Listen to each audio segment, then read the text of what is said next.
Hyderabad Amberpet DD కాలనీలో గత నెల 29వ తేదీన జరిగిన వ్యాపారి శ్యామ్ కిడ్నాప్ కేసును పోలీసులు ఛేదించారు. బాధితుడిని రక్షించి 10 మందిని అరెస్టు చేసినట్లు ఈస్ట్ జోన్ డీసీపీ బాలస్వామి వెల్లడించారు. వీరి నుంచి 3 కార్లు, 8 చరవాణులు, 2 ద్విచక్ర వాహనాలు సీజ్ చేసినట్లు తెలిపారు. పరారీలో ఉన్న మిగతా వారిని సైతం త్వరలోనే అరెస్టు చేస్తామన్నారు. కుటుంబ తగాదాలు, ఆస్తి పంపకాలే కిడ్నాప్కు కారణమని పేర్కొన్నారు. బాధితుడు మంత్రి శ్యామ్ను మొదటి భార్య మాధవిలత కిడ్నాప్ చేయించిందని తెలిపారు. A1కి సంబంధించి ఈమె పేరు మాధవిలత. ఈమె వీళ్ళ హస్బెండ్కి లాస్ట్ 3 ఇయర్స్ నుంచి దూరంగా ఉంటుంది. ఇతను దూరంగా ఉన్నప్పుడు ఇంకొక ఆమెను పెళ్లి చేసుకోవడం జరిగింది. ఆమె పేరు ఫాతిమా.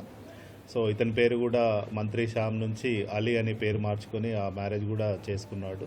సో దీంతో ఆమె ఇతని పైన కక్ష కట్టి, అంటే మా పిల్లల్ని తర్వాత మమ్మల్ని ఎవరు చూసుకుంటలేరు అనే ఉద్దేశంతో ఇతనికి తగిన శాస్తి చేయాలనే ఉద్దేశంతో ఈ కిడ్నాప్ ప్లాన్ అనేది చేయడం జరిగింది.